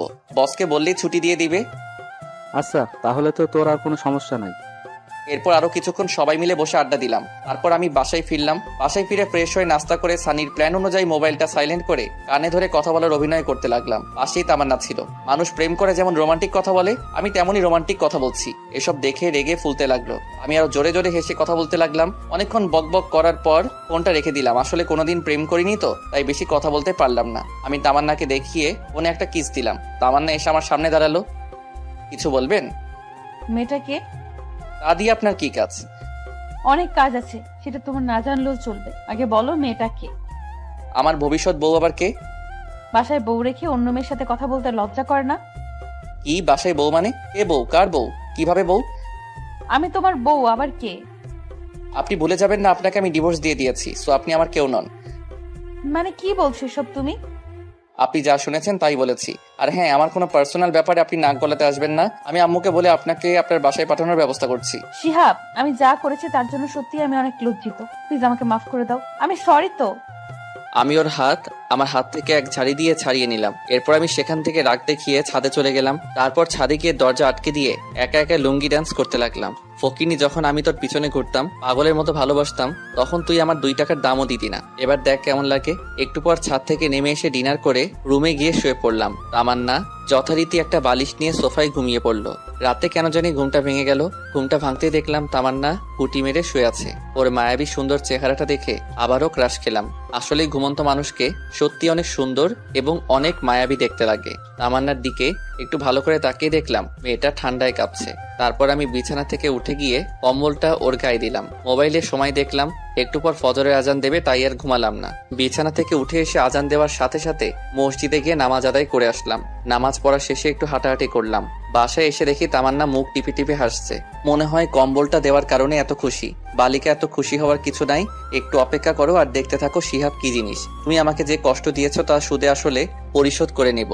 সকালে নাস্তা করে রুমে এসে মোবাইল টিপতেছি, এমন সময় আম্মু এসে বলল, কি রে, আজকে অফিসে যাবি না? না আম্মু, আজকে ছুটি নিয়েছি। কেন রে, শরীর খারাপ নাকি? না আম্মু, অনেকদিন হলো কলেজে যাইনি, তাই ভাবছি আজকে কলেজে যাব। আর কলেজে একটু কাজও আছে। তামান্না আমার পাশেই ছিল। ও আমার কলেজে যাওয়ার কথা শুনে আম্মুকে বলল, আমি বলছিলাম কি, আমিও তো অনেকদিন হলো কলেজে যাই না, আর পড়াশোনাটাও ঠিকভাবে হচ্ছে না। যদি আজকে শিহাবের সাথে কলেজে যাই তাহলে কি কোনো সমস্যা হবে? আরে আমার আবার কি সমস্যা হবে? তোরা দুজন কলেজে যাবি, যা। ধন্যবাদ আম্মু। এই শিহাব, আম্মু বলো। বলছি তুই তামান্নাকে সাথে নিয়ে কলেজে যা। আমি পারবো না। পারবি না কেন? যে যার মতো কলেজে যাবে, আমি কাউকে নিয়ে যেতে পারবো না। এটা কেমন কথা? মেয়েটা একা একা কি করে কলেজে যাবে? যার যেভাবে খুশি যাক, আমি কাউকে নিয়ে যেতে পারবো না। আমি আম্মুকে আর কিছু বলতে না দিয়ে সোজা রুমে চলে আসলাম। রুমে এসে রেডি হয়ে তামান্নার আগেই কলেজে চলে গেলাম। আমি, সানি, আইমান আর ইতু একসাথে বসে আছি। তামান্নাকে আসতে দেখে সানি বলল, এ মামা, ও আসছে, শুরু করে দে। কে আসছে? আরে শালা, তোর বউ আসছে। প্ল্যান অনুযায়ী কাজ শুরু করে দে। এরপর আমি আর ইতু বসে বসে দুজন দুজনের হাত ধরে হেসে হেসে কথা বলছি। ইতু প্ল্যান অনুযায়ী আমার হাত ধরে বসে আছে। তামান্না তো আমাদেরকে দেখে রাগে ফুলতে লাগলো। তামান্না আমাদের কিছু না বলে সোজা উপরে চলে গেল। আমরা তো সবাই হাসতে হাসতে শেষ। আমরা কেউই আজ ক্লাস করিনি। সবাই বসে বসে আড্ডা দিচ্ছি। তামান্না উপর থেকে বারবার আমাদের দিকে তাকাচ্ছিল। আমি অভিনয়টা বেশ ভালো করে চালিয়ে যাচ্ছি না? যে কেউ দেখলে বলবে আমরা দুজন দুজনকে অনেক ভালোবাসি, কিন্তু এটা ছিল আমাদের প্ল্যান। এভাবে 2 ঘন্টা পার হয়ে গেল। 2 ঘন্টা পর তামান্না ও তার বান্ধবীরা একসাথে আমার দিকে আসছে। সানি আর আইমান ওদের দেখে গান গাইতে লাগলো। আমার এই বাজে স্বভাব কোনোদিনও যাবে না। একটা সিনিয়র মেয়ে এসে সানিকে বলল, যখন একটা কানে নিচে পড়বে এমনিতেই বাজে স্বভাব চলে যাবে। আমি তখনও ইতুর হাত ধরে বসে আছি। আর আমার এমন আচরণ দেখে তামান্না বলল, শিহাব, তোমার লজ্জা করে না? কেন আমার লজ্জা করবে কেন? আমি কি ল্যাংটা হয়ে আছি নাকি? ল্যাংটা হয়ে না থাকলেও তার থেকে অনেক খারাপ কিছু করছো। বাসায় বউ রেখে এখানে অন্য একটা মেয়ের সাথে। ওয়েট, বউ মানে কার কথা বলছেন? কার সাথে আবার বলবো? আমার সাথে বলছি। হোয়াট? কে আপনি? আপনাকে তো আমি চিনিই না। কি বললে তুমি? আমাকে চেনো না? আমার ভাবতেই অনেক ঘৃণা লাগতেছে, তুমি এতটা খারাপ। আপনার লজ্জা করে না একটা জুনিয়র ছেলের পিছনে পিছনে ঘুরতে? আপনাকে তো আমি পাত্তাও দেই না, তাহলে কেন বারবার আমার পিছনে আসেন? এতক্ষণে পুরো ক্যাম্পাসের ছেলে মেয়ে সবাই আমাদের দিকে তাকিয়ে আছে। তামান্না তো লজ্জায় মাথা নিচু করে আছে। দেখলাম ওর চোখের কোণায় পানি, কান্না করতে করতে কলেজ থেকে বাইরে চলে গেল। আমার নিজেরও একটু খারাপ লাগছে, ব্যাপারটা আসলে একটু বাড়াবাড়ি হয়ে গেছে। পরে আমি, সানি আর আইমান কলেজ থেকে বেরিয়ে গেলাম আর ঋতুকে একটা ধন্যবাদ দিয়ে আসলাম। এরপর আমরা বাহিরে কিছুক্ষণ আড্ডা দিলাম। অবশেষে আমরা বাসায় চলে গেলাম। বাসায় গিয়ে দেখি তামান্না ওর সবকিছু গুছিয়ে নিয়ে বাড়ি থেকে চলে যেতে যাচ্ছে।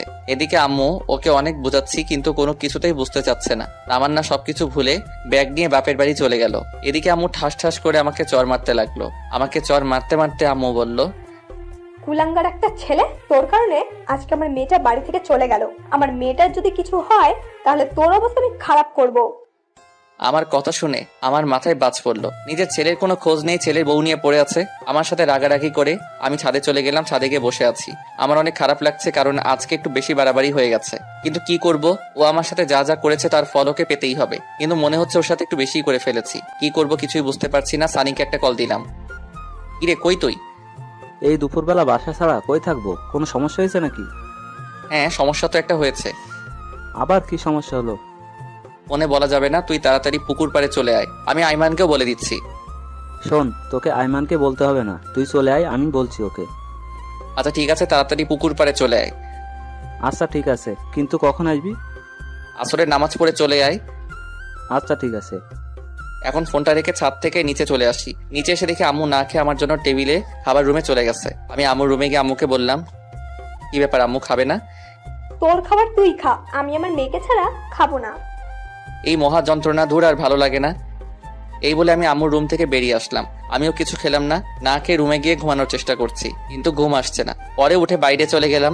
তারপর আসরের নামাজ পড়ে পুকুর পাড়ে চলে গেলাম। সেখানে গিয়ে দেখি সানি আর আইমান পুকুর পাড়ে বসে আছে। আমি ওদের কাছে গিয়ে বললাম, কিরে তোরা আসছিস? কিন্তু তোর মোবাইল বন্ধ কেন? আমি মোবাইলটা হাতে নিয়ে দেখি মোবাইলটা বন্ধ হয়ে আছে।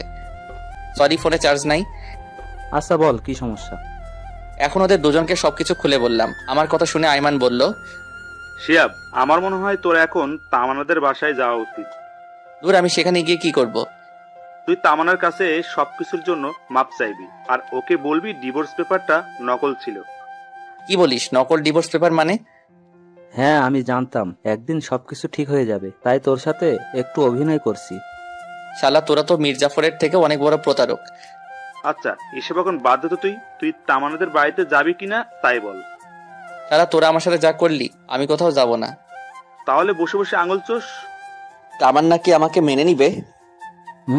দেখলি না, তামান্না তোকে অন্য কারোর সাথে সহ্য করতে পারে না। সেটা তো আগে ছিল, কিন্তু কাল কলেজে ওর সাথে যা করলাম তারপরেও কি ও আমাকে মেনে নিবে? চেষ্টা করতে তো আর নিষেধ নেই নাকি? তোকে তো আগেই বলেছিলাম, যা করবি চিন্তা ভাবনা করে করবি। শালা, তুই চুপ থাক। আজ তোর বুদ্ধিতেই এমন হয়েছে।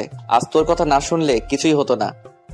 আরে, আমি কি জানতাম নাকি যে তামান্না ওর বাবার বাসায় চলে যাবে? আচ্ছা, এখন সব বাদ দে তো, এখন কি করা যায় সেটা ভাব। আচ্ছা চল, কিছু খেয়ে আসি আগে। তোর তো খাওয়া ছাড়া আর কোনো কথাই নেই। এই, তুই কি এখন ওদের বাসায় যাবি? না, যাব না। যদি যেতেই হয় তাহলে কাল যাব। ওদের সাথে আরো কিছুক্ষণ আড্ডা দিলাম। কিছুক্ষণ পর বাসায় গেলাম। রাত প্রায় 10টা, কিন্তু আম্মু খাইতে আসলো না। একা খাইতে বসছি, এমন সময় তামান্নার আম্মু ফোন দিল। হ্যালো। পুরোটা বলার আগেই তামান্নার আম্মু কান্না করে দিল। বাবা, তুমি কই? আমি তো বাসায়। আপনি কান্না করছেন কেন? কোনো সমস্যা হলো নাকি? তামান্না। আর কিছু না বলেই কল কেটে দিল। আমি আবার কল দিলাম, কিন্তু কল আর কেউ ধরছে না। না, আর বসে থাকা যায় না। তামান্নার যে আবার কি হয়েছে আল্লাহ ভালো জানে। আমি সানি আর আইমানকে কল করে রেডি হতে বলে আমি বাসা থেকে বের হয়ে একটা সিএনজি নিলাম। মাঝপথে সানি আর আইমানকে তুলে নিলাম। তারপরে আইমান আমাকে বলল, কিরে, এত রাতে আবার কি হলো? একটু আগে তামান্নার আম্মু ফোন করে কান্না করতে লাগলো। কিছুই বুঝলাম না। কেন, আবার কি হয়েছে? আমি তো জানি না। আমায় তো কিছুই বললো না, শুধু কান্না করছিল আর হুট করে কল কেটে দিল। তারপর আমি অনেকবার কল করলাম, কিন্তু ধরলো না। আল্লাহ জানেন কি হয়েছে। ওদের সাথে কথা বলতে বলতে তামান্নার বাসার সামনে চলে আসলাম। অনেকবার কলিং বেল বাজালাম, কিন্তু ভেতর থেকে কারো কোনো আওয়াজ নেই। দরজা ধাক্কা দিলাম, কিন্তু তাতেও কোনো কাজ হলো না। পরে সানি বলল দরজা ভেঙে ফেলতে। তারপর দরজা ভাঙার চেষ্টা করলাম, কিন্তু পারছিলাম না। তিনজনে অনেক কষ্ট করার পর দরজা ভেঙে ফেললাম। দরজা ভাঙার পর ভিতরে গিয়ে তো আমার মাথায় আকাশ ভেঙে পড়লো। তামান্নার বাম হাতটা কাটা, ফিনকি দিয়ে রক্ত বের হচ্ছে। তামান্না অচেতন অবস্থায় পড়ে আছে। রক্তে পুরো ফ্লোর লাল হয়ে গেছে। অতিরিক্ত রক্তক্ষরণের কারণে তামান্না জ্ঞান হারিয়ে ফেলেছে। ওর এই অবস্থা দেখে তো আমি ভয়ে কাঁপতে লাগলাম। আমি কি করব কিছু বুঝতে পারছি না।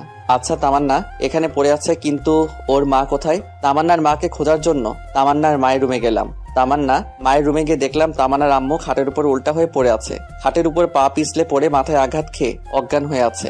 দেখে মনে হচ্ছে তাড়াহুড়ো করতে গিয়ে পা মোচড় খেয়ে খাটের উপর জোরে পড়ে গেছে, যার কারণে মাথায় আঘাত লেগে অজ্ঞান হয়ে গেছে। কি করব কিছুই বুঝতে পারছি না। আমার শার্টটা খুলে তামান্নার হাত বেঁধে নিলাম যাতে আর রক্ত না বের হয়।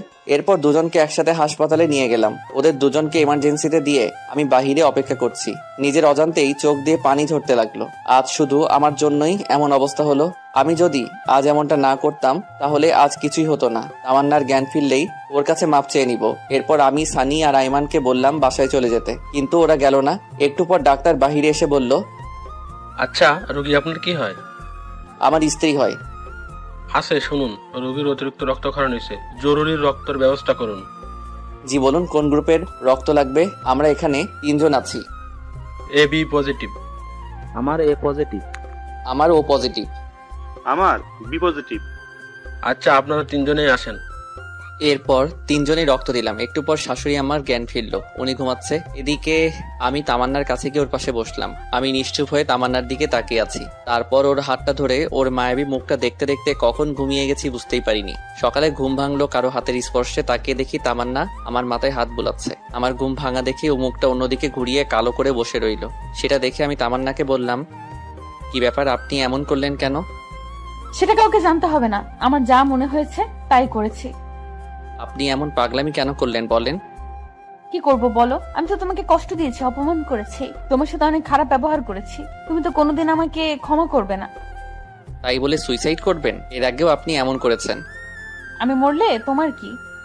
এটা শোনার সাথে সাথে ঠাস করে ওর গালে একটা চর বসিয়ে দিলাম। আমার চর মারা দেখে তামান্না আমাকে বলল, তুমি আমাকে মারলে? আপনাকে মেরেছি, বেশ করেছি। আমি আমার বউকে মেরেছি, কার কি? বউ? তাহলে সেদিন ডিভোর্স লেটার কেন দিলে? আরে ওইটা ডিভোর্স পেপার ছিল না, জন্মদিনের কার্ড ছিল। আর ওই চিঠিটা তো আমি এমনি এমনি বানিয়ে লিখেছি।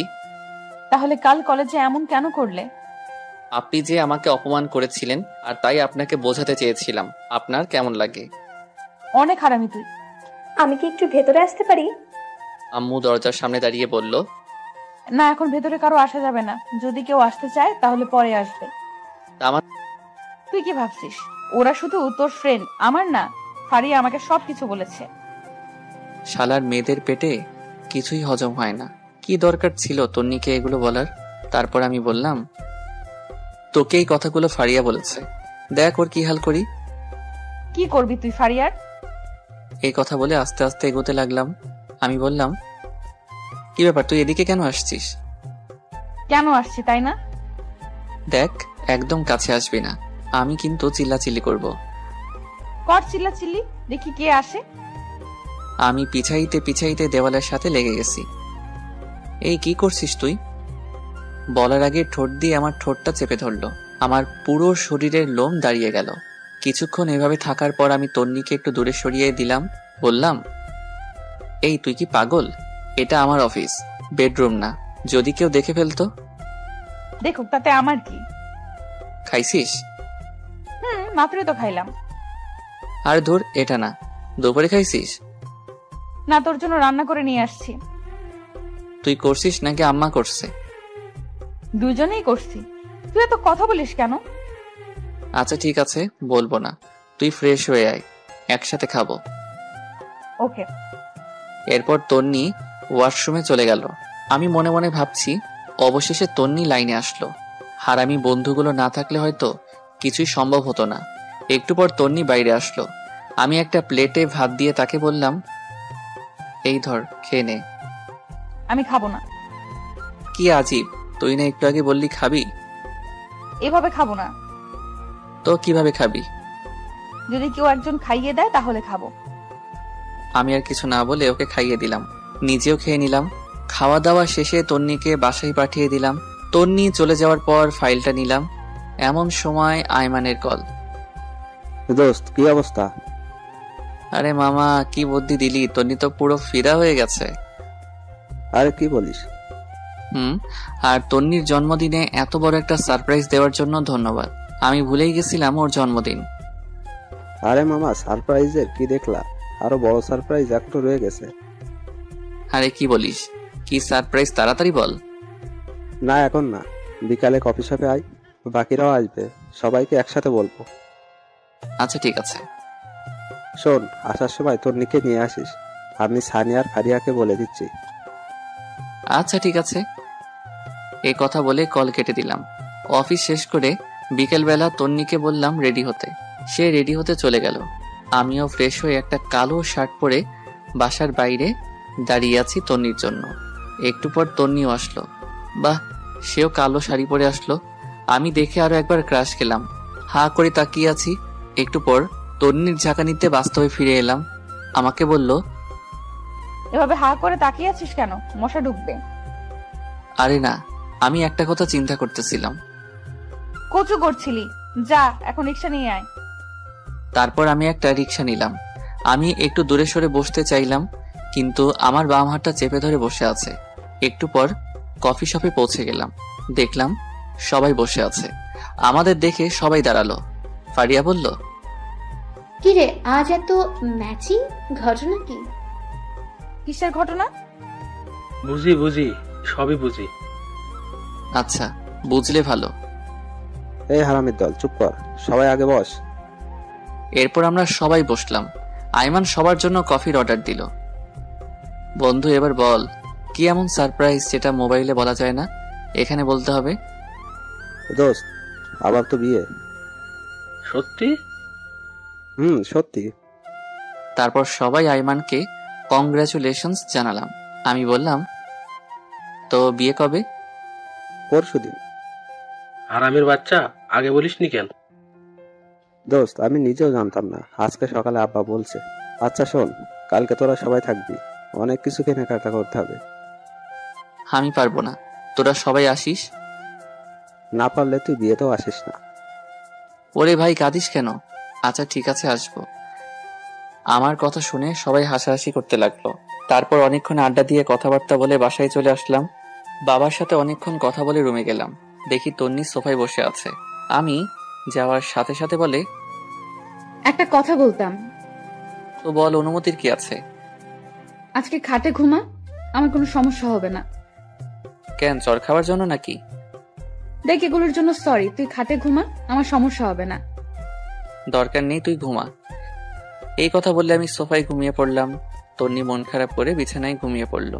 পরের দিন তন্নিটাকে ঘুম ভাঙলো। উঠে ফ্রেশ হয়ে নাস্তা করলাম। রুমে যাওয়ার পর আইমান কল দিল।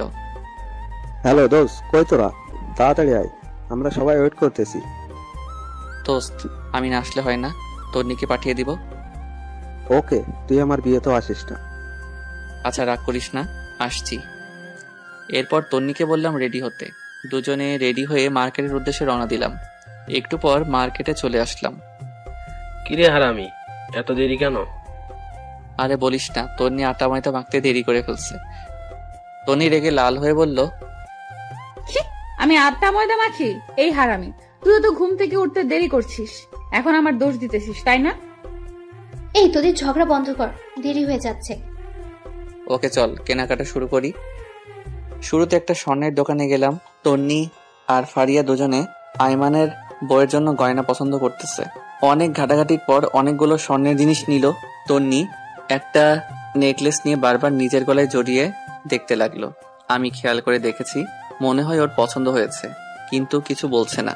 আমার দিকে বারবার তাকাচ্ছে। আমি দেখেও না দেখার ভান করে সানির সাথে কথা বলতেছি। একটু পর শাড়ির দোকানে গেলাম। সবার জন্য শাড়ি কিনলো। আইমানের মা, বোন, খালা আরো অনেকের জন্য কেনা হলো। তন্নি একটা নীল শাড়ি নিজের গায়ে জড়িয়ে আমাকে বলল, এই জুয়েল। বল। শাড়িটা খুব সুন্দর, তাই না? আমাকে ভালো মানিয়েছে। তো এখন কি করব? না, এমনি বললাম। বাহ, ফকিন্নি সবকিছুই ঠিক করে নিয়েছে। দাম দেওয়ার জন্যই আমাকে এই কথাগুলো বলেছে। আর তন্নিকে শাড়িটাই আসলে অনেক সুন্দর মানিয়েছে। আমি দোকানদারকে বললাম শাড়িটা আলাদা একটা প্যাকেট করে দিতে। তন্নির মুখে এক রাজ্যের হাসি দেখলাম। কিছু না বলে তাড়াতাড়ি ব্যাগটা নিয়ে বসে আছে। আরো অনেক কিছু কেনাকাটা করার পর সবাই বাসার উদ্দেশ্যে রওনা দিলাম। আমরা সানি আর আইমানের কাছ থেকে বিদায় নিয়ে একটা রিক্সা নিলাম। একটু পথ যাওয়ার পর রিক্সাওয়ালাকে বললাম, মামা একটু দাঁড়ান। এই তোর আবার কি হলো? তুই বসে থাক, আমি একটু আসছি। এই কথা বলে আমি আবার মার্কেটে গেলাম। গিয়ে তন্নির পছন্দ করা নেকলেসটা কিনে নিলাম। দাম বেশি হওয়ায় ক্যাশ টাকা দিতে পারিনি। ওর বিকাশ নাম্বার নিয়ে একটা কলিগকে বলে টাকা পাঠিয়ে দিলাম। একটু পর রিকশায় আসলাম। কিরে, কোথায় গিয়েছিলি? সেটা তো না জানলেও চলবে। এই মামা চলেন। বাসার সামনে এসে আমি তন্নিকে উপরে পাঠিয়ে দিলাম। রিকশা ভাড়া দিয়ে আমি উপরে আসলাম। দেখলাম তন্নি রুমে নেই, মনে হয় ওয়াশরুমে গেছে। আমি নেকলেসটা ওর ড্রয়ারে রেখে দিয়েছি। তন্নি ওয়াশরুম থেকে বের হলো, খুব হাসি খুশি লাগছে। তারপর নিচে গিয়ে খাওয়া দাওয়া করে আগের দিনের মতো সোফায় শুয়ে পড়লাম। তন্নি কিছু বলতে গিয়েও বলেনি। পরের দিন আইমানের বিয়ে, সকাল থেকে শুধু কল দিচ্ছে। আমি ঘুম থেকে উঠে দেখি তন্নি মায়ের সাথে রান্নাঘরে কাজ করছে। কিছু না বলে ফ্রেশ হতে চলে গেলাম। একটু পর নাস্তা করে রেডি হয়ে তন্নিকে বললাম, তাড়াতাড়ি রেডি হতে, আমরা বিয়েতে যাব, আর অনেক কাজ আছে। তন্নি হ্যাঁ সূচক ইশারা দিয়ে রেডি হতে চলে গেল। আমি বাইরে গিয়ে দাঁড়িয়ে আছি। একটু পর তন্নি রেডি হয়ে আসলো। আমি তো দেখে আবার ক্রাশ খাইলাম। কালকের সেই শাড়িটা পরেছে, আবার গলায় নেকলেসটাও পরেছে, পায়ে হাই হিল, হালকা লিপস্টিক। উফ, মাথা নষ্ট করে দিচ্ছে। আমি হা করে তাকিয়ে আছি। একটু পর বুঝলাম কেউ একজন আমাকে ধাক্কা দিচ্ছে। কিরে, অমন হা করে কি দেখছিস? মনে হয় আগে কোনো দিন আমাকে দেখিসনি। দেখেছি, তবে আজকে একটু অন্যরকম লাগছে। তন্নি লজ্জায় লাল হয়ে যায়, দেখতে আরো বেশি কিউট লাগছে। তারপর একটা রিক্সা নিয়ে রওনা দিলাম। তন্নি আমার বাম হাতটা চেপে রেখেছে। একটু পর বলল, ধন্যবাদ। হঠাৎ ধন্যবাদ? এই যে আমার পছন্দের নেকলেসটা নিলি, তাই। এখানে ধন্যবাদ দেওয়ার কিছু নাই। তুই কি কালকে দোকানে আমাকে খেয়াল করেছিস? একটু একটু। কথা বলতে বলতে আমরা আবার মার্কেটে যাই। বিয়ের জন্য একটা গিফট নিলাম। এরপর আইমানদের বাসায় চলে গেলাম। সারাদিন খাওয়া দাওয়া আর মেহমান নিয়ে বিজি ছিলাম সবাই। সন্ধ্যার পর আইমান এসে আমাকে বলল, দোস্ত, একটা কাজ করতে হবে। কি কাজ? দোস্ত, তুই আর তন্নি আমার বাসর ঘরটা সাজিয়ে দে। কিন্তু? কোনো কিন্তু নাই, প্লিজ দোস্ত, না করিস না। সানিকে বাবার সাথে বাজারে পাঠাইছি, আর ফারিয়া মিলির সাথে আছে। আচ্ছা ঠিক আছে। ওখানে ফুল আর সব জিনিস আছে। বাবা থাকলে বাবাই তোকে বলতো। আমার তো একটু লজ্জা লাগছে, তাই কাউকে বলতেছি না। হইছে, আর লজ্জা পেতে হবে না, যা আমি দেখতেছি। এরপর তন্নিকে খুঁজতে লাগলাম। দেখলাম নতুন বউয়ের সাথে সেলফি তুলছে। সারাদিনে কয়েক হাজার সেলফি তুলেছে, তাও মন ভরেনি। আমি ইশারা দিয়ে ডেকে নিলাম।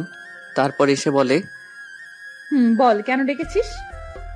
আরে বাসরঘর সাজাতে হবে, এখানে নাকি কেউ পারে না। আরে কি বলছিস, এখনো সাজাইনি? সাজালে কি তোকে ডাকতাম? আচ্ছা ঠিক আছে, চল। এরপর তন্নি আর আমি বাসরঘর সাজাতে লাগলাম। সাজানো প্রায় শেষের সময় তন্নি বলে, জানিস বাসর ঘর নিয়ে আমার অনেক স্বপ্ন ছিল। তাই নাকি? জানিস আমি কি কি কল্পনা করেছি বাসর রাত নিয়ে?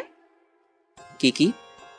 আমার জামাই আসবে, আমি লজ্জায় ঘুমটা দিয়ে রাখবো, সে ঘুমটা সরাবে, তারপর তার পা ছুঁয়ে সালাম করব। তারপর সে আমাকে গান শোনাবে, আমি তাকে শোনাবো, কিছুক্ষণ নাচবো, তারপর দুজনে ছাদে গিয়ে চাঁদ দেখবো, সে আমাকে দোলনায় দুলাবে, হঠাৎ করে বৃষ্টি শুরু হবে। তুই পাগল নাকি? চাঁদ উঠলে আবার বৃষ্টি হয় নাকি? তুই চুপ থাক। তারপর আমরা দুজনে অনেক সময় হাত ধরে ভিজবো, তারপর আবার রুমে চলে আসব, আমি তার বুকে মাথা রেখে ঘুমিয়ে পড়ব। আমি তন্নির কথাগুলো শুনে একটু অভিমানের ভঙ্গিতে দাঁড়িয়ে দাঁড়িয়ে আইমানের বাসর ঘরে গোলাপ ফুল ছিটাচ্ছি। আমার এমন মুখ দেখে তন্নি বলে, কিরে, তোর আবার কি হলো? কই কিছু না। মুখটা এমন পেঁচার মতো করে রাখছিস কেন? সবার কপালে কি আর বাসর রাত থাকে? অভাগাদের কপালে তো কিছুই থাকে না। হইছে, আর ঢং করতে হবে না। এই নে, এটা ধর। কি এটাতে? শেরওয়ানি। আমরা এখন বাসায় যাব, আমরাও বাসর করব। কি? আমি একটা লাল বেনারসি পরবো, তুই 30 মিনিট পর রুমে যাবি। 30 মিনিট কি করবি? এত কথা তোর জানতে হবে না, যেটা বলছি সেটা। আচ্ছা ঠিক আছে, কিন্তু এত কিছু তুই কখন করলি? সারপ্রাইজ কি তুই একাই দিতে পারিস? আমি পারি না? আমি আর ফারিয়া মিলে করে এসেছি। এখন যা, একটা গাড়ি ঠিক কর, বাসায় যাব। ওকে। একটা সিএনজি নিয়ে আমি আর তন্নি তাড়াতাড়ি বাসায় গেলাম। আমি শেরওয়ানি পরে রেডি হয়ে আসি। কখন 30 মিনিট হবে ঘড়ির দিকে তাকিয়ে আছি। অবশেষে 30 মিনিট হলো। আমি বাসর ঘরে যাচ্ছি। কেমন যেন লজ্জা লাগছে। সব সময় থাকি, তবুও আজকে কেমন যেন লাগছে। ধুর, এত শরম দিয়ে লাভ নাই। আগে ভিতরে যাই। আস্তে করে দরজাটা খুলে ভিতরে গেলাম। তন্নি বড় একটা ঘোমটা দিয়ে বসে আছে। আমি গিয়ে ঘোমটা উঠালাম।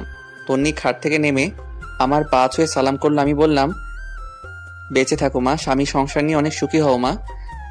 হাই হাই, এটা কি বললাম? মা কেন বললাম? তন্নি একটা গোতা দিয়ে বলে, এই কুত্তা, আমি তোর মা? এই না, ভুল হয়ে গেছে, আর বলবো না। এই যে কান ধরলাম। ওকে, এখন একটা গান শোনা।